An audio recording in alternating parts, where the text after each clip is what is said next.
Hi, my friends who listen to Future Primitive. I'm on the phone today with Tony Wright, who is in England right now.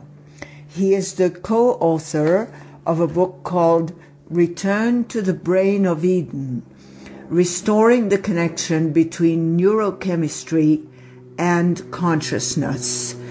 The other author is Graham Ginn, and the book has a foreword by Dennis McKenna.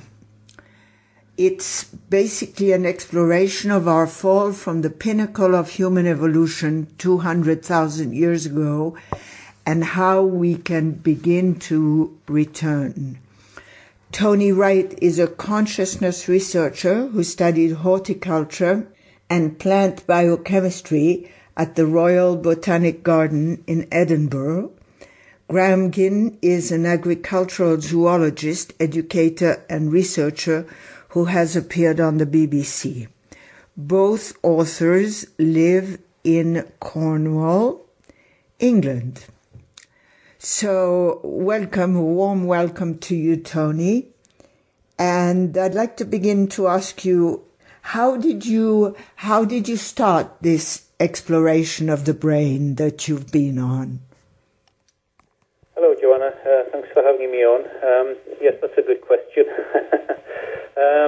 Well, I would say it was a series of accidents, or at least that's how it looks with hindsight.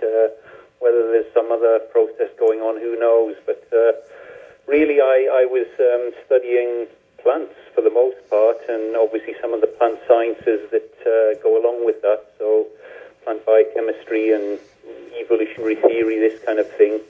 And I grew up with a fairly sort of straight take on life. If it wasn't something that you could prove scientifically, it probably didn't exist. So I really didn't have any kind of great mission to sort of go digging around in the human mind or consciousness.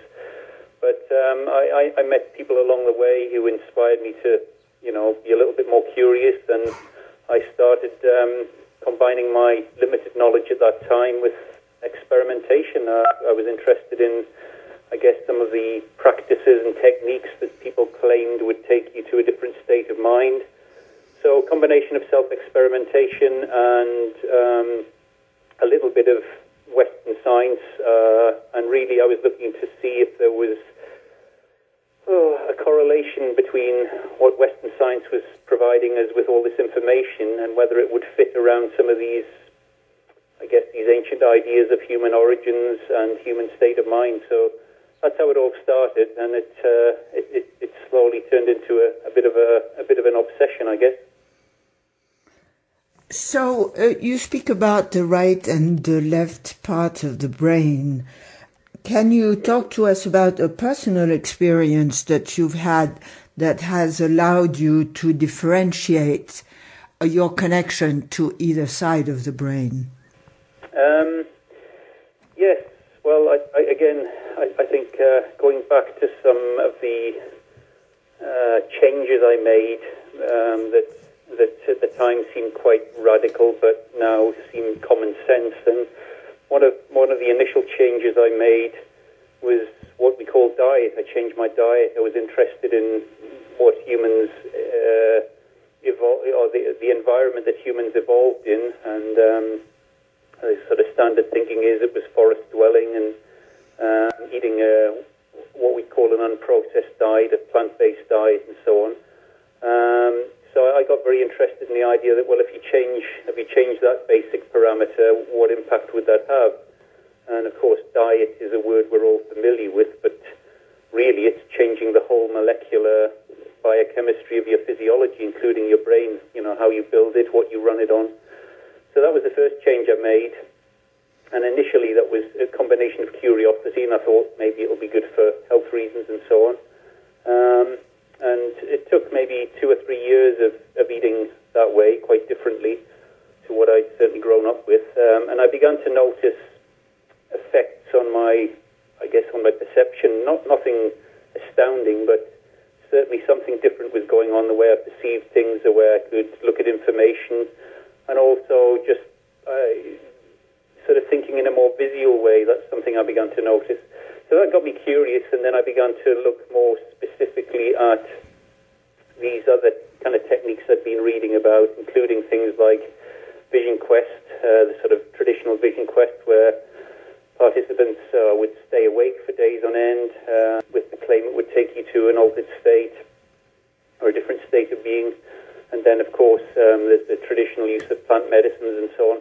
So I began sort of experimenting with these kind of things in combination. And quite early on, although I had some of the sort of typical experiences a lot of people describe, quite early on an experiment with sleep deprivation where I stayed awake perhaps only for about 3 days.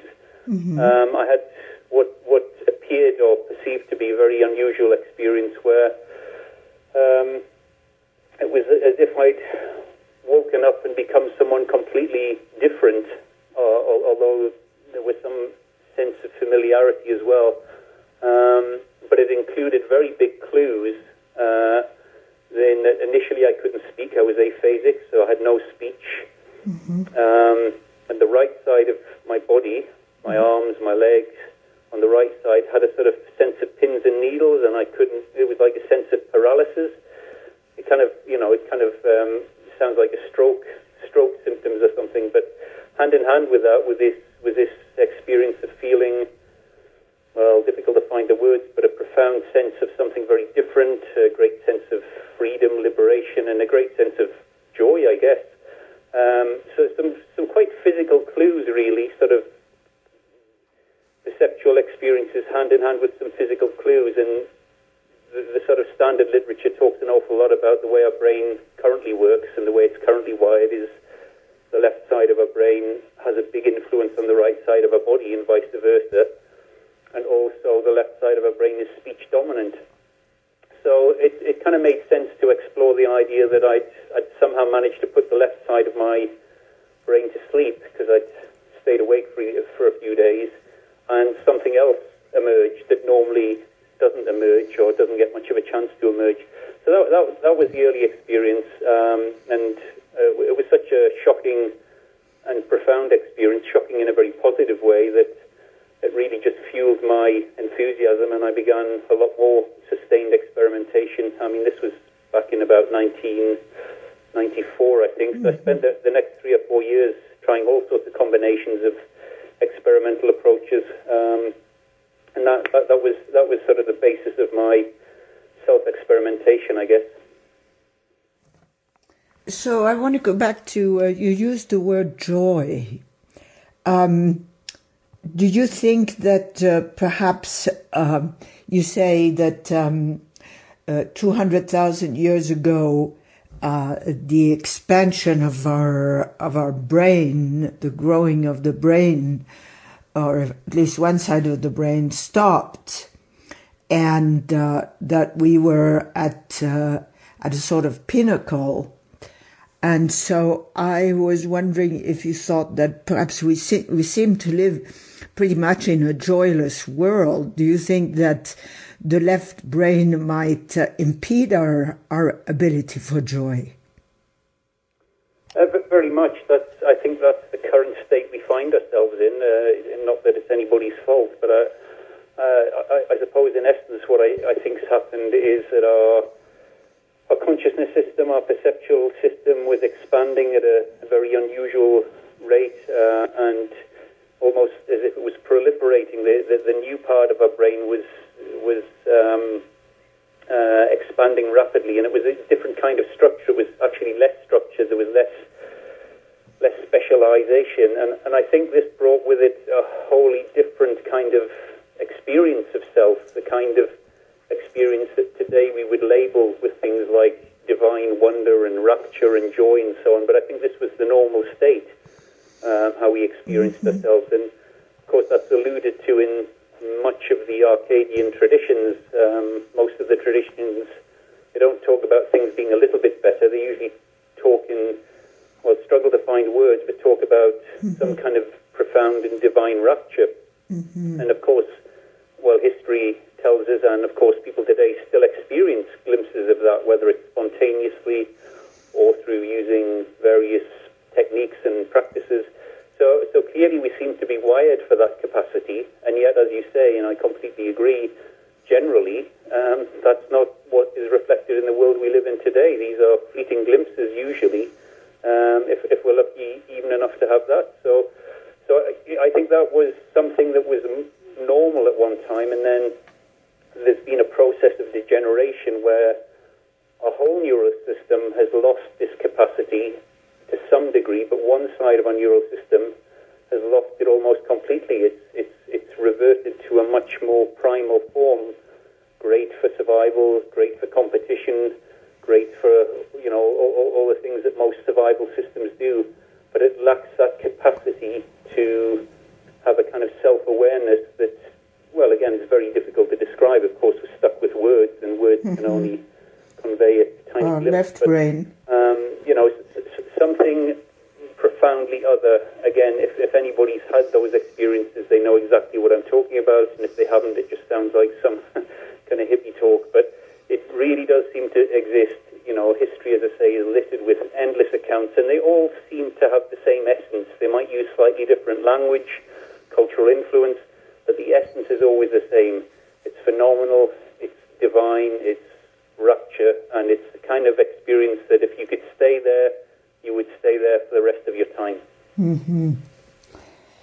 What have you found out about violence and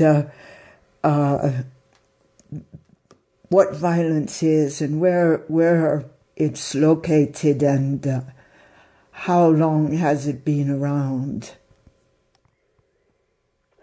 Well, I suppose our assessment of violence is very subjective in some ways.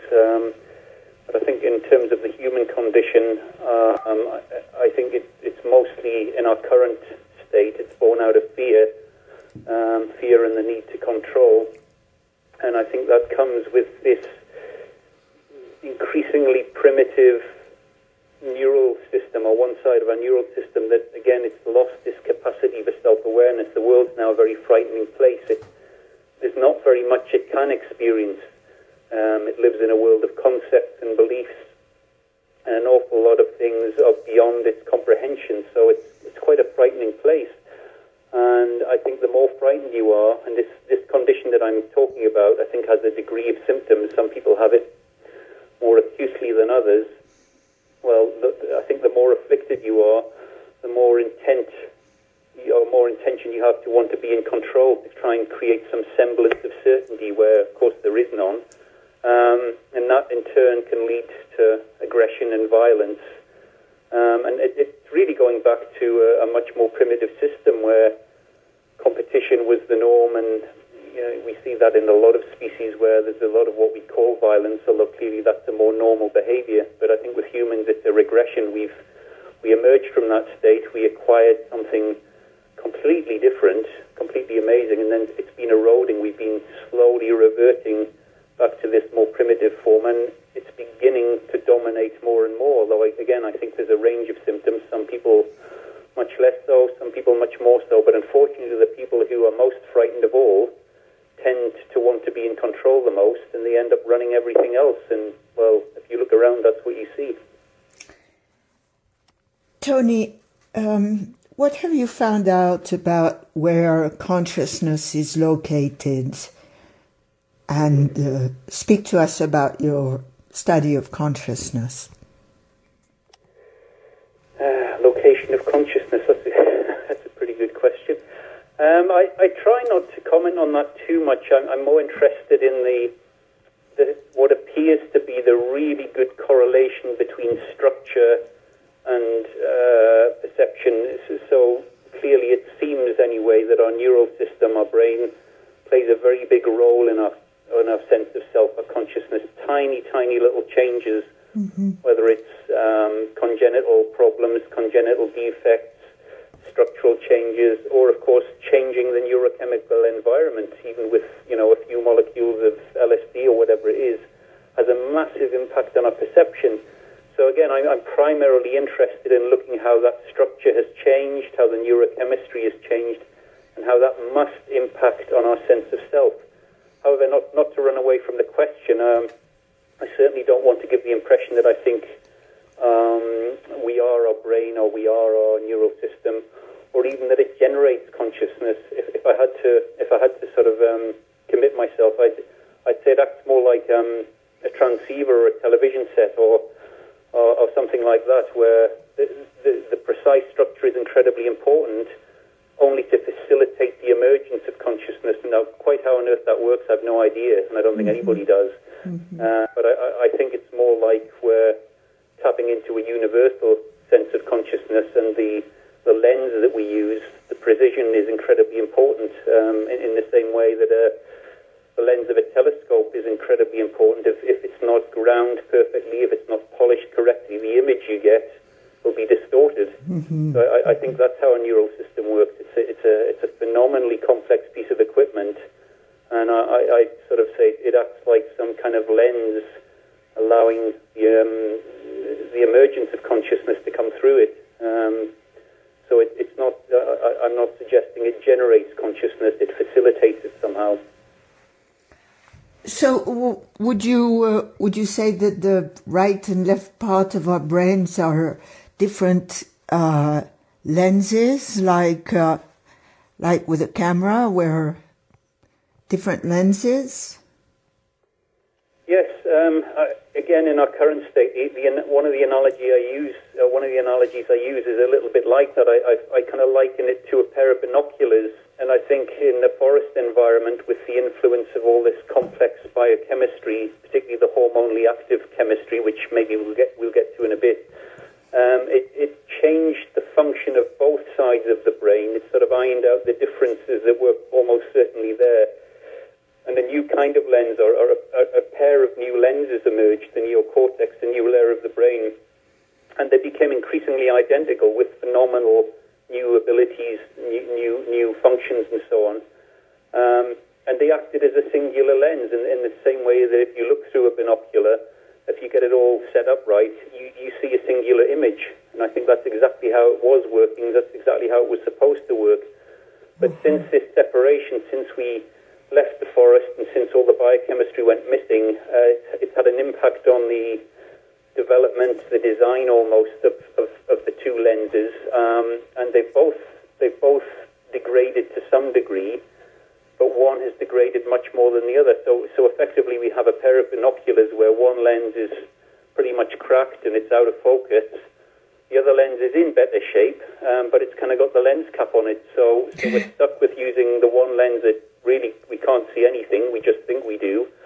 And the lens that still works, we generally have great difficulty accessing it. I don't know if that makes sense. Yes, very much sense.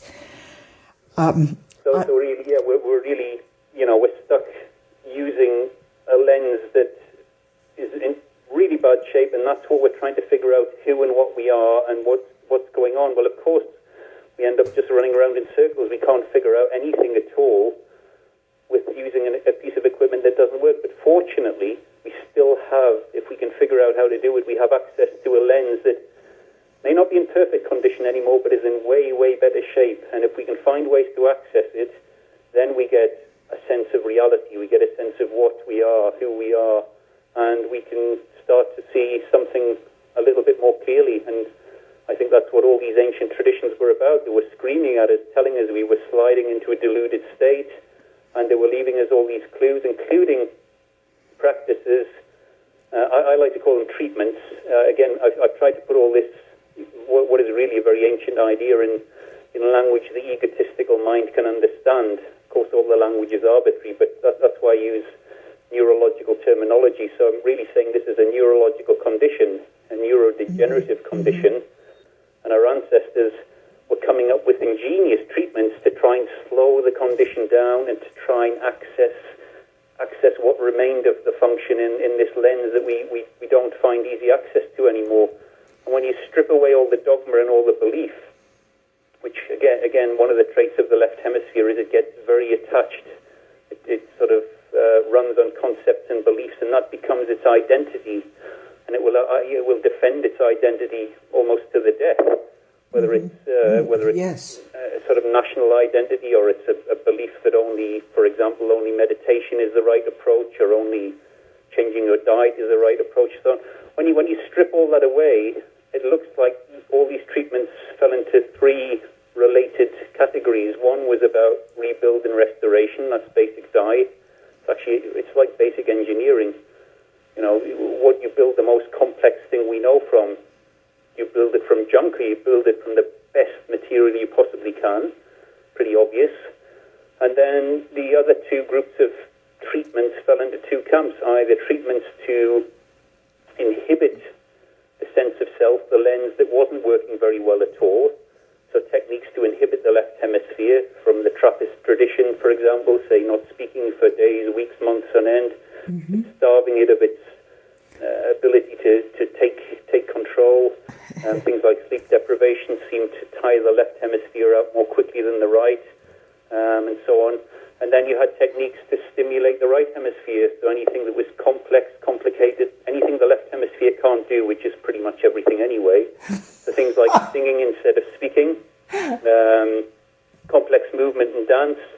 I'm not just talking about simple beat here, but again, I'm talking that sort of classic trance movement that people get lost in. That's right hemisphere.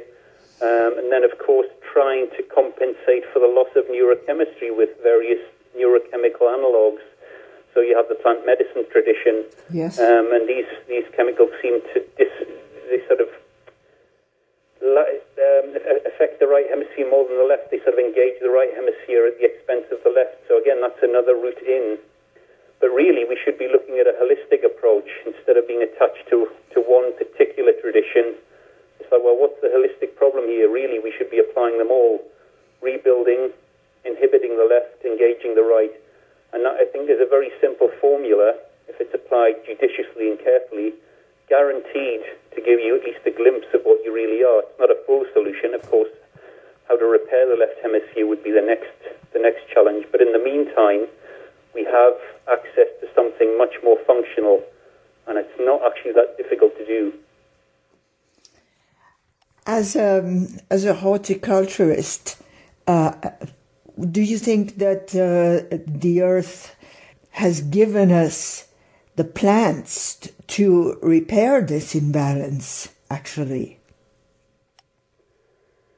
Well, one of the ways to look at it, and so many of these starting points are very arbitrary, I certainly am, and most people are locked into trying to communicate and solve this problem from the rational mind. And the paradox is, on the one hand, I'm describing it as badly damaged and it doesn't work, and yet I'm locked into using it most of the time anyway. Yeah. So I would certainly say that from my point of view, I'd say you talk about human consciousness, and there's a lot of anthropomorphic sort of speak about that. But really, if you want to take at least one step further back and look at the forest ecology, the tropical forests, and how they're off the scale complexity in terms of the molecular environment, I don't think it's any accident that some of the most complex perceptual equipment ever has emerged from the forest. And we tend to think of humans having this big complex brain, but actually I think all the real cool stuff came from the forest, in terms of the chemistry to change the way our DNA was read, and the chemistry to build this thing, and the chemistry to run it. So really, I think we're talking about forest consciousness. I mean, we could step further and further back, of course, but I think our neocortex in particular was a product of forest biochemistry. And when we became separated, of course, our basic mammalian DNA just does not have the complexity to build and maintain a consciousness system like this. So it's been shrinking and it's been failing ever since. And certainly I think it's not surprising that we return to plants for all sorts of treatments. I mean, all right, a lot of pharmaceutical drugs around these days is what we've grown up with, but even a lot of those are based on plant biochemistry, and before the advent of the pharmaceutical sort of era, pretty much all our healing came from plant biochemistry. So yes, I think if the forest was effectively our parent, it's not surprising that's where we return to for treatment, and I think certainly some of the plant medicine traditions echo that, where people have found various combinations that can activate relics of this once amazing piece of equipment, and I think that's where connections lie. It's re-establishing a connection with the most complex molecular ecology we've yet discovered, the tropical forest. That's where the answers lie. That's what built our brain. That's what run it. And as I say, really, it's actually plant consciousness system. We kid ourselves to think it's a human consciousness system. It's not that at all. Do you think that mammalians eating each other affects the brain in a negative way? Well, I think if you want a highly advanced, highly functional consciousness system, then yes. I mean, I think in a simplistic way, mammals, we broke away, depending on which theories and ideas you're interested in, but animals, generally mammals, their origins go way, way back. But in more recent times, I suppose you could almost look on mammals as being parasitic. We ultimately depend on plants at some level, even if it's the carnivores eating the herbivores and so on. But the real complexity is still coming from the plants. And if you want to build something very different, it's pointless recycling mammalian, sort of what mammalian DNA can produce, because it's just more of the same. And really, mammals just do not produce highly complex consciousness systems. The one exception may be cetaceans, some of the whales and dolphins, but that's still a very rare exception. Generally, if you want a cool, highly functioning consciousness system, you have to look at directly ingesting the plant biochemistry. Mm-hmm. So I think, of course, consuming the products of mammalian DNA is just taking you further back to a more primitive state. It'll keep you alive. It'll sustain you. It might taste good. Yeah. Phenomenal capacity for self-awareness that is literally, just the other side of a veil of mirrors. It's not so far away. We look in all the wrong places, of course, but we still have that equipment in between our ears. And if we simply learn how to re-engage it, then our interest in everything else will dissipate immediately. Okay, so let's talk about how to have a vibrant, peaceful, and connected brain, and the connection with estrogen and the problem with testosterone. Yeah, well, it's all part of the same journey. And really, what one of the areas I got very interested in was, how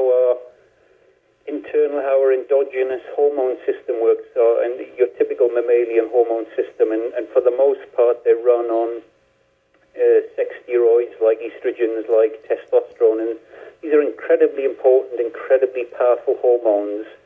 They are essential, they are necessary, and they play a massive role in reading the DNA. I mean, people are increasingly fascinated with DNA, but it doesn't do anything on its own. It's like a library with nobody to read it. Well, it looks like hormones play, particularly the sex steroids, estrogen, testosterone, play a massive role in reading or transcribing the DNA. They're kind of part of the design equipment. And what I got interested in was, well, what happens if you take your mammalian genome, your mammalian DNA, and effectively, and I say effectively, put it in the reproductive organ of a plant. It's a bit like putting one species into the uterus of another. Well, this is a much bigger leap. And what it seems humans and a lot of our relatives were doing was forming this very rare symbiotic relationship with the sex or the reproductive organs of a whole other kingdom, the plants, the flowering plants. Today we call it fruit, and we think it's something healthy to eat sometimes, but it's a highly evolved, highly specialized reproductive organ. So it's a simple language, it's like a swollen ovary. If you specialize in eating that, of course the plants respond by producing ever more tempting, they're in competition with each other, so there's a lot of biochemical warfare going on there, trying to lure different species in. But if you specialize in ingesting that and in eating that, it has a massive effect on your own endocrine system. In fact, to become like a plant-animal hybrid. And I think that's what gave rise to our extending juvenile phase. We reach sexual maturity much later. It gave us time to grow a really big brain, and of course the structure of the brain was different, and it was flooded with all this complex biochemistry. So I think that's where to look for clues as to what happened and what's gone wrong since. So it's really starting to take steps back and protect us from our own very primitive hormones. Our own primitive hormones, what they do, what they've always done, is try to build an effective survival machine. And they do an incredibly good job. You know, virtually every species we know of, including from the fossil record, they didn't need a phenomenally large brain to survive. It's very expensive to build, very expensive to run. So I think we're looking at something unique here, and this is what I think stands out for me, is our relationship with the sex organs of plants. And you see this wherever mammals or birds even specialize. I'm not talking about seasonally, I'm not talking about in the autumn in high latitudes where there's fruit. I'm talking about in the tropical forest where there's fruit available all the time. That's tropical fruit. That's the only place you can form a sustained relationship. And it was effectively re-engineering us. It was changing the way our DNA was read and coming up with this wonderfully different system. And we've now, of course, we've got to a point where we're effectively subject to our own internally produced hormones, and they're just trying to build what they always built, a very basic survival system, a very basic survival neural system. And as I said earlier, it's very good at surviving. It's competitive, it's hierarchical, it doesn't have much empathy, it doesn't have much compassion, it's pretty stupid, etc., etc. Well, if that's what we want, that's what we've got.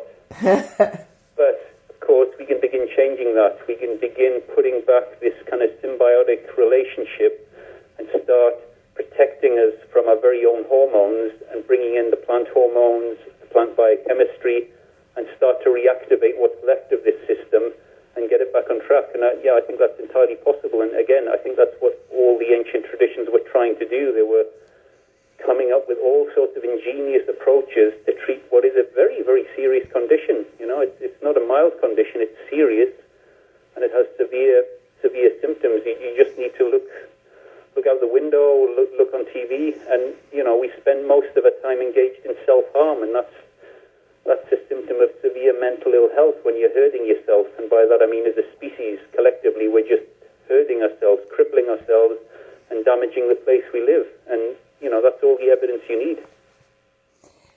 But how can we connect and ingest the sex organs of tropical plants when we live in places that are not conducive to the growing of those? Sure. Well, that's a good question. Firstly, I think it's not. I'd be the first one to say it's not quite as simple as ingesting fruit again, although that would be part of the solution. Because we've been on this path of separation for so long, we're no longer a highly specialized symbiotic fruit eater. It may be possible to resurrect that in time, but it would be a case of taking steps towards that, a much more unprocessed, natural diet, increasing the fruit, and then it doesn't have to be tropical fruit, even though that may have been part of our initial specialization, because fruit shares a kind of common theme. Most fruit has some of this chemistry in it, some of these beneficial attributes. And to be quite honest, if part of the solution was to ship tropical fruit or to grow it in protected environments, if that was essential, then I think out of all the crazy things we're doing, you know, I could put up with that being one thing that we might continue to do, moving fruit around the planet. I'd rather be moving that around than bombs and cars and whatever else we do most of the time. But yes, I think there are some challenges, but compared to what we're doing day to day now, these would be minor problems. We could easily solve them. Absolutely. I love your perspective. So one of the things that I really like that you said is when supposedly the left brain took over the operation system, that's when we started inventing religions. Can you talk about that?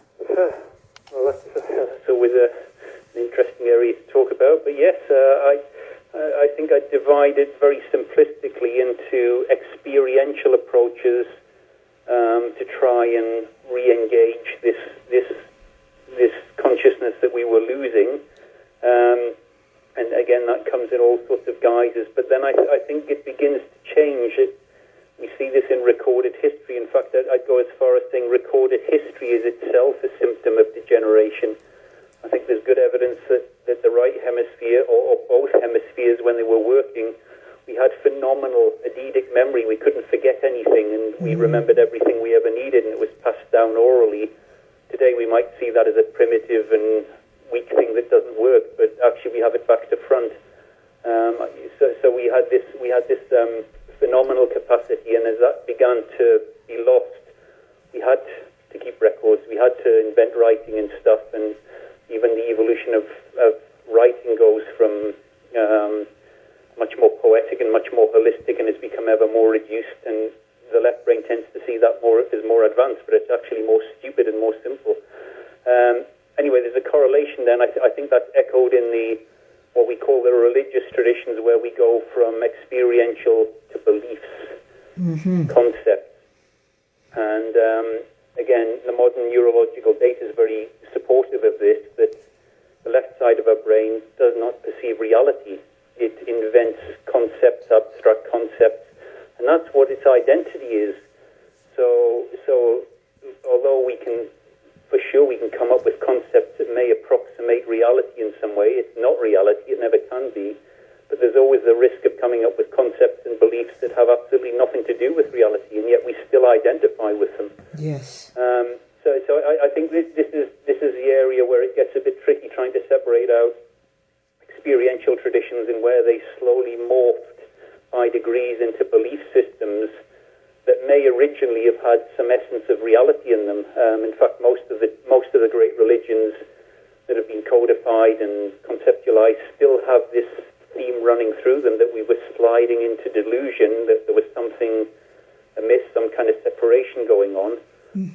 Really, if the essence of these stories were we were sliding into delusion, then the last people we should trust is ourselves. We should be looking around for clues outside ourselves and not trusting our beliefs anymore. That's kind of what the traditions were telling us. And yet we see a world dominated by beliefs of all kinds, many of them contradictory. So unless the cosmos is an incredibly strange place, which it may well be, we have all these contradictory beliefs. Well, they can't all be right. Maybe we should step back and what does our experience tell us? But of course, that's quite a challenging thing to say in today's world, but maybe it needs to be said. Yes. So yes, I'd say the emergence of belief systems was a sign of the rational mind becoming more fully dominant and codifying these ancient traditions into beliefs. And then, of course, we start fighting each other over the beliefs, so it's just more symptoms of degeneration, really. So perhaps we could call the right side of our brain is the troubadour, and the left side is the what would you say? Well, more like the jailer, I think, than anything else. The troubadour and the jailer. That's pretty good. Just to be clear, and this isn't about blame. I have a left hemisphere. It's a pain in the arse sometimes, but really, I think the left hemisphere is simply a damaged version of the right. I think they were both phenomenal pieces of equipment that worked in perfect harmony at one time, but because there was a very archaic genetic asymmetry between the two, they're always a little bit different. I think the forest ecology ironed that out, but when you lose the forest ecology, it's one's reverting to a more primitive type more quickly. That's all. Of course, when I say that's all, of course it's devastating because that afflicts everyone. We all have this condition. But I don't want to give the impression that I'm demonizing the left hemisphere, at least out of context. It could easily have been the other way around. The right hemisphere could have reverted to type more quickly, and we'd be talking about, the right hemisphere being dominant and egotistical and so on. It's just happened. And I think the really important thing here is to recognize that there is a problem. The first step surely is an accurate diagnosis. If we have a serious mental health condition, I think it's a little bit like dementia. Most of us understand what dementia means, but if we have dementia, does that really help us? How do we recognize if we've got a form of dementia? Well, you can't self-assess very safely. Self-assessment and mental ill health is very dangerous. So we have to look outside ourselves for clues. And we have the very fact these traditions exist, the spiritual, the shamanic, the religious traditions. That's interesting. It's not proof, but it's interesting that every culture has a story of humanity, or whatever we would call ourselves, sliding into delusion. Fascinating.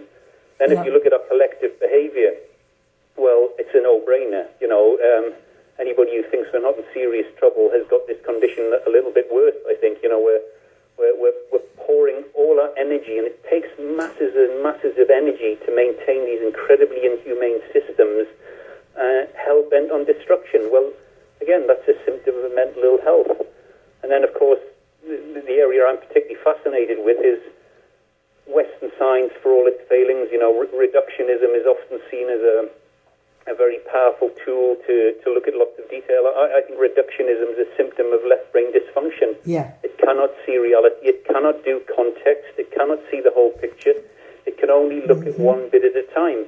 But what the left brain does all the time, of course, is give itself a clean bill of health, and it tends to talk about specialized abilities. Well, it's not specialized abilities, it's special needs. It really cannot understand what it's looking at anymore. But if you ask a different question, if you step back and say, well, look, is our neural system, is our consciousness system in serious trouble here? If it is, there must be clues. There must be clues in the literature. And once you start looking, particularly at the left-right brain stuff, but elsewhere, and you're willing to consider the possibility that there's a serious problem, oh my God, it's a no-brainer again. For example, in the very orthodox left-right literature, you have papers written, you have articles written about things like the left hemisphere. Some of its specialized abilities include it's deluded. Okay, well, there's a big clue. It ties in with the ancient traditions. It confabulates all the time. In other words, it lies all the time, unknowingly to itself. We all do it, and most of the time we don't even know we're doing it. And if we're called out, we don't like to be called out. It cannot perceive context. It cannot see the whole picture at once. These are all in the literature. To me, it's screaming out. We've kind of discovered in modern language some of the serious problems, and yet what do? We give ourselves a clean bill of health. Oh, it's specialized adaptation. We need our left hemisphere for abstract thinking and so on. Well, that's exactly what it would say. It's like someone with dementia saying, no, I'm fine, and I'm going off to the shops today or something. No, you can't go out because you're going to hurt yourself. What would you say if I said that the left brain is a double agent to itself? Well, one thing I would say about the left brain, because it's more primitive now, it can be trained, it can be conditioned. A bit like, I suppose you can train a dog. And certainly I think this capacity to change the programming we give ourselves, I don't think it's going to be a solution, but it's a step in the right direction. I think we're on our way. I mean, some of us are on our way, and it's going to ripple out. And I think your book is an excellent treatment for the condition. Well, I hope so. As I say, I think the first thing is recognizing there's a problem, and then being willing to acknowledge that. I'm sort of slowly starting to do more talks now, and the reaction I'm getting is generally one of relief. It's kind of a relief to be able to say, oh my God, yes, I've got this crazy voice in my head all the time, and I wouldn't dare share the content with even my closest friends or my partner, let alone anyone else. Right. Well, if everybody's got that going on, which it seems to be the case, yes, then it becomes a great relief to accept that and go, okay, we're in trouble here. We don't have to pretend anymore. It's not a solution in itself, but it's a start. And we can begin the process of retraining our egotistical mind. I mean, obviously, ultimately fixing it's the best option, but in the meantime, we can train it, instead of training it to be more egotistical, more competitive, more greedy, more acquisitional, and so on. We can start training it to be a little bit more like what the right hemisphere would be like. Again, it's not a solution, but it would be a starting point. And that's one thing I will say positively about the left brain in its current state. We can train it. We can train it to be a complete imbecile, or we can train it to be, at least give the impression that it's something, something closer to what we've lost. I totally agree with you. I absolutely agree with you. And on top of it, I find it hilarious. What that functional part of our brain tries to do. I find it hilarious. Tony, if you can step back from the inhumanity that's going on, we're inflicting this on ourselves. But if you step back from that, it's like a farce. It's like some kind of crazy farce thing we've created. It's insane. And not just the hierarchy of madness all the way up. I mean, I think the further up the hierarchical structures you go, the more insanity you find. I think it's simply a reflection of the condition. But even our day-to-day lives, even the rules we all choose to follow and the things we know we're not supposed to do and say, it's this insane game, and we all play it. And it's absolutely bizarre. It is bizarre. Tony, we have to take this to conclusion, and I really appreciate you being with us, and would like to ask you, is there anything you'd like to say in closing? I think really what I'm trying to do is encourage people to ask questions and be willing to look in the mirror and check the information, check the data. Don't take my word for it. I have a left brain. It tells lies. It's crazy. It's stupid. But be willing to ask some different questions. Don't just presume everything's working. Have a look, because really I'm saying there's a serious problem here, very serious, and I can't possibly be on the right track here unless there's not a mountain of evidence. So I'd invite people to check for themselves, and particularly have another look at the left-right brain data. Some fantastic data there. Don't necessarily look at the conclusions of the researchers or my conclusions. Just look at the data, and it's fascinating. It will tell you immediately what's going on in the world and why it's going on. Of course, behind that, there's evolutionary history. It's a lot more complicated, and we haven't had time to go into that. But the information is there. There's an outline in the book. There's websites, or you can start doing your own research. Surely that's what we should be doing. If there's the slightest chance, a 1% chance our consciousness system's in serious trouble, surely the first thing we should do is drop everything and check it out. Absolutely. I thank you, and I'm so happy that you could be with us today, Tony. Okay, thanks very much, Joanna.